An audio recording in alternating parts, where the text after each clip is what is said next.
نحمده ونصلي على رسوله الكريم اما بعد فاعوذ باللہ من الشیطان الرجیم بسم اللہ الرحمن الرحیم۔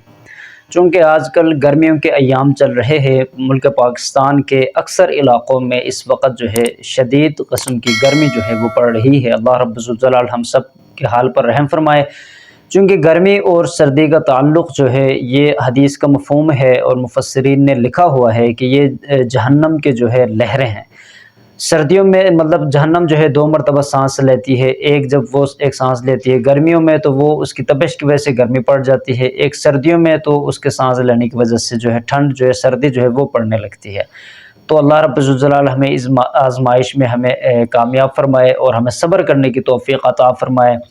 تو اللہ رب الجلال ہم سب کے حال پر رحم فرمائے۔ چونکہ گرمیوں میں مختلف ایسے علاقے ہیں جیسے کہ ریگستانی علاقے ہو گئے یا پھر اس طرح کے پہاڑی علاقے ہو گئے، جہاں پہ گرمیوں میں بہت سارے قسم کے موذی جانور، موذی حشرات الارض جو ہے جو زمین کے نیچے ہوتے ہیں، وہ گرمیوں میں گرمی کی زیادتی کی وجہ سے وہ اپنے بلوں سے باہر آ جاتے ہیں اور لوگوں کو مختلف قسم کے مطلب وہ نقصان پہنچاتے ہیں۔ لوگ جو ہے نقصان کا شکار ہو جاتے ہیں، چاہے وہ لوگوں کے مالوں کو نقصان پہنچا رہے ہو یا پھر ان کی جانوں کو نقصان پہنچا رہے ہو، تو یہ ایک بڑی مصیبت بن جاتی ہے۔ تو اس میں بھی ہمیں صبر کرنے کی بھی ضرورت ہے، اس کے ساتھ ساتھ احتیاطی تدابیر کرنے کی بھی ضرورت ہے۔ تو آج کا ہمارا جو موضوع ہے، جو ہمارا وظیفہ ہے، یہ حشرات میں سے جو مطلب چوہے ہیں، چوہوں کی زیادتی ہے۔ مختلف علاقے ایسے ہیں کہ جہاں پر ان کی بہت زیادہ کثرت ہو جاتی ہے، تو یہ مال کو بہت زیادہ نقصان پہنچاتے ہیں۔ یہ دیواروں کے نیچے سے، زمین کے نیچے سے سوراخ کر کے باہر نکل آتے ہیں، کاروبار کو نقصان پہنچاتے ہیں۔ یہ تجارتی مال رکھا ہو، خوراک رکھا ہو سردیوں کے واسطے، تو انہیں ہم یہ نقصان پہنچاتے ہیں۔ تو ان سے چھٹکارا پانا بہت بڑی ایک مصیبت بنی ہوتی ہے، بہت مشکل ہو جاتا ہے۔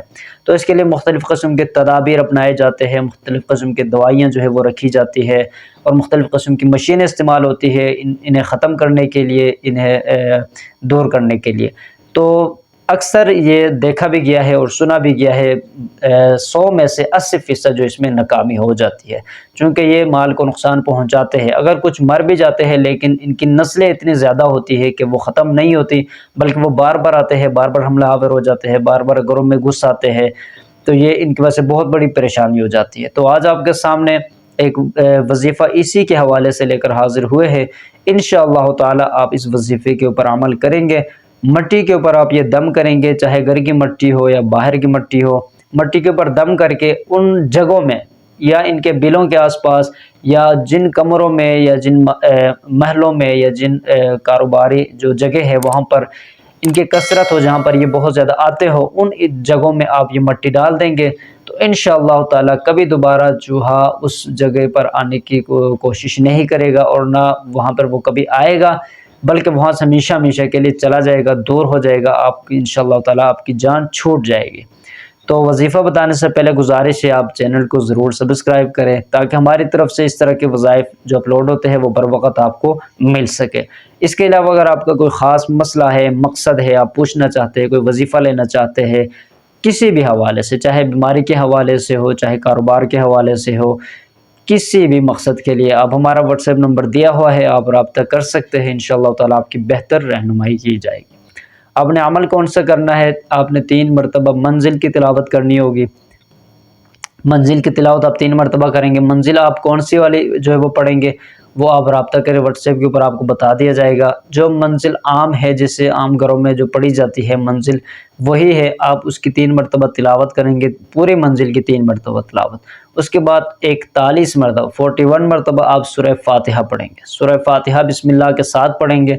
تو 41 مرتبہ یہ پڑھنے کے بعد مٹی پر آپ دم کریں۔ دم کرنے کے بعد مٹی آپ پہلے زیادہ لے لیں، اس میں آپ دم کرنے کے بعد جو ہے یہ مٹی جہاں جہاں یہ چوہے آتے ہیں وہاں پر آپ اس مٹی کو ڈال دیں، چاہے دیواروں کے آس پاس ڈال دیں یا بل کے آس پاس ڈال دیں۔ انشاءاللہ تعالی ہمیشہ کے لیے ان چوہوں سے آپ کو نجات ملے گی، آپ کی جان چھوٹ جائے گی۔ السلام علیکم ورحمۃ اللہ وبرکاتہ۔